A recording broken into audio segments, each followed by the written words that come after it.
40-50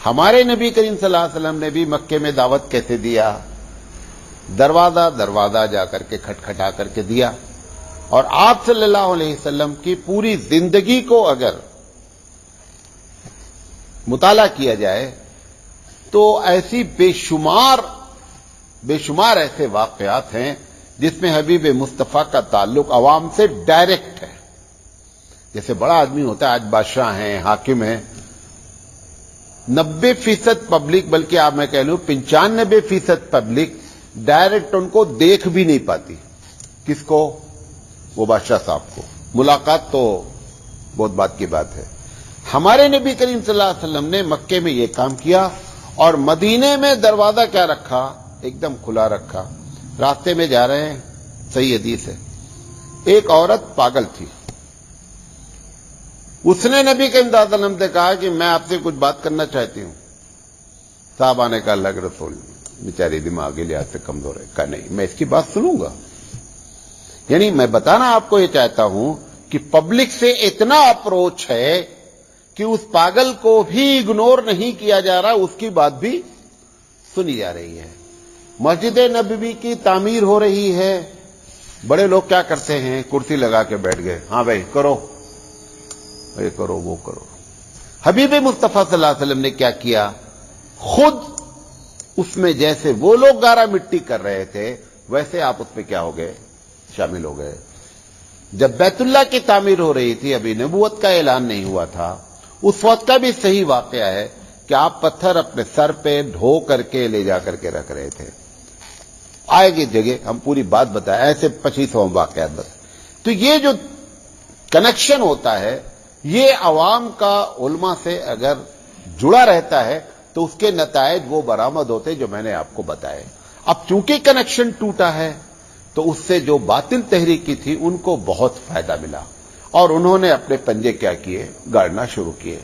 ابھی آپ اسی اپنے مدرسے کے بائیں طرف کا علاقہ، اس میں ایک بڑی آبادی جو ہے وہ مسیحیوں کی رہتی ہے، اس کے بعد مسلمان ہیں اور اس کے بعد غیر ہیں.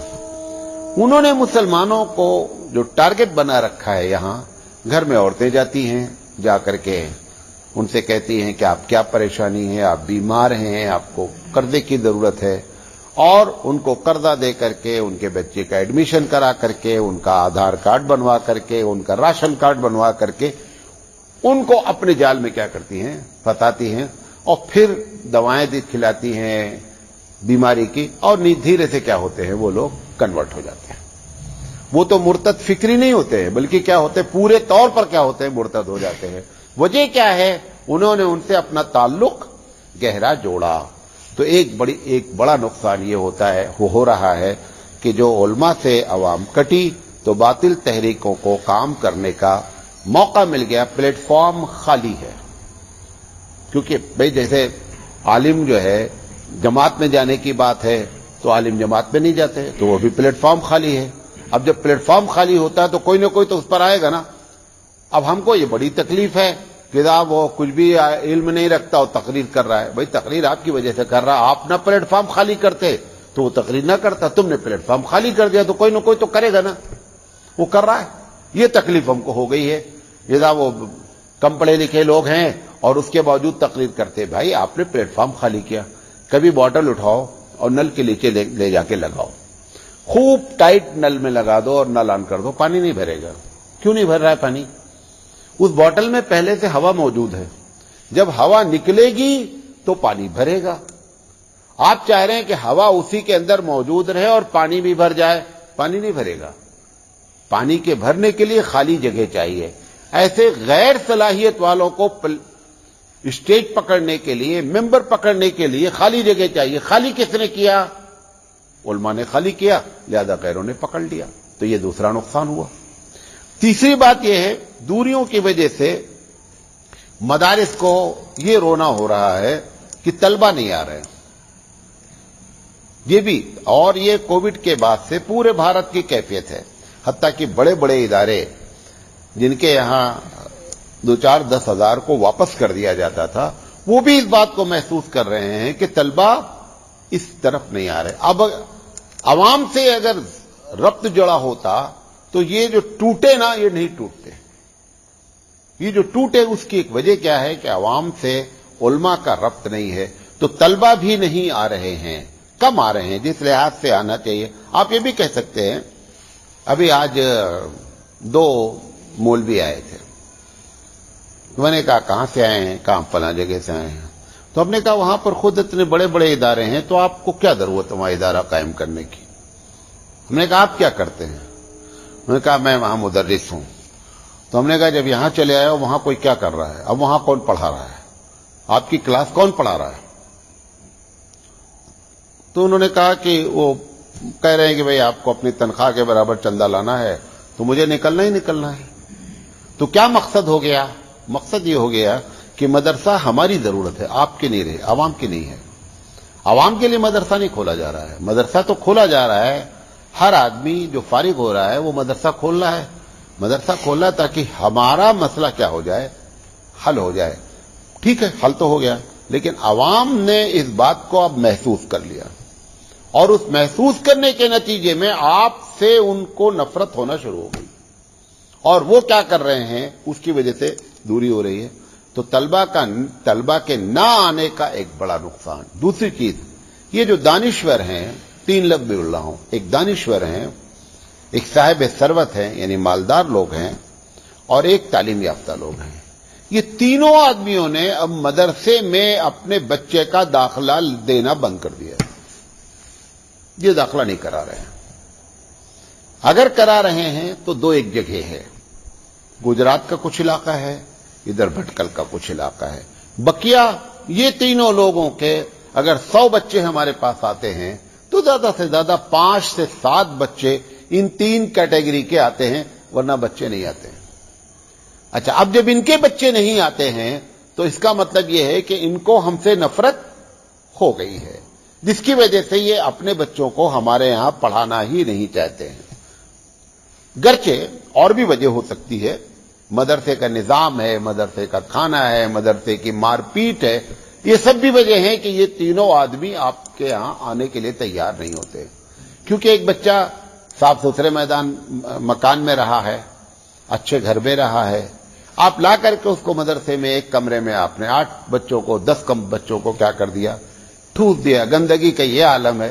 ایک میں بہت بڑے مدرسے میں یو پی میں گیا, بہت بڑا مدرسہ ہے, کم سے کم 2-2.5 ہزار بچے ہیں. میں گیا, کوئی کونا ایسا نہیں تھا کہ جہاں پہ صفائی ہو. تھوک رکھا ہے, پان تھوک رکھا ہے, دنیا بھر کی غلاظت, سمجھے. اور کہیں پورے مدرسے میں ایک جگہ میں نے دیکھا, میں تو ایک ایک چیز نوٹ کرتا ہوں جب کہیں جاتا ہوں نا, ایک جگہ دیکھا کہ ایک کوڑے دان کا ڈبہ تھا, وہ اتنا گندا تھا کہ وہاں قریب جا کر کے کوئی اس میں ڈالے گا ہی نہیں کوڑا, جو جائے گا وہ گندا ہو جائے گا. تو یہ سب کی وجہ سے کیا نتیجہ نکلا, یہ بھی ایک وجہ ہے کہ یہ جو تینوں لوگ ہیں یہ آپ کے ہاں آنا نہیں چاہتے ہیں. مدرسے والوں کو اس پر بھی توجہ دینی چاہیے. یہ اس لیے بتا دیا کہ جو لوگ سنیں وہ یہ نہ سمجھیں کہ یہی وجہ ہے کہ عالم کی علماء سے دوری ہوئی جس کی وجہ سے بچے نہیں آ رہے ہیں, بلکہ یہ بھی ایک وجہ ہے جس کی وجہ سے بچے ہمارے پاس نہیں آ رہے ہیں. تو یہ نقصان ہوا. اور آخری بات کہہ رہا ہوں کہ قیادت سے محروم ہو گئی جو عوام ہے. کوئی بھی اس وقت بھارت میں ایسا عالم نہیں ہے, کوئی بھی ایسا عالم نہیں ہے کہ 30% مسلمان اس کو اپنا قائد مانتے ہوں. کوئی بھی عالم نہیں ہے. کیوں؟ کیونکہ دوریاں بڑھی ہیں. دوریاں بڑھی تو نتیجہ اس کا یہ نکلا کہ قیادت سے وہ محروم ہو گئے, اور ہم نے اپنی 1.5 اینٹ کی مسجد اپنی بنا رکھی ہے اور اپنے میں مست ہیں, اپنا پورا سارا کام چل رہا ہے, سب کچھ چل رہا ہے. لہذا اس کا یہ نتیجہ نکلا کہ ان دوریوں, عوام سے علماء کی دوریوں کے نتیجے میں اب جو ذہنی طور پر عوام کی الجھنیں اٹھتی تھیں ان کو سالو کرنے والا, ان کو حل کرنے والا طبقہ موجود نہیں ہے, بلکہ ایسے لوگ موجود ہیں کہ جو اس کو جلتی پر تیل کا کام کر رہے ہیں. انشاءاللہ زندگی رہی تو یہ بتائیں گے کہ آخر یہ دوریاں پیدا کرنے میں کس نے کیا رول ادا کیا اور اب اس مسئلے کو کیسے حل کر سکتے ہیں. وآخر دعوانا الحمدللہ رب العالمین.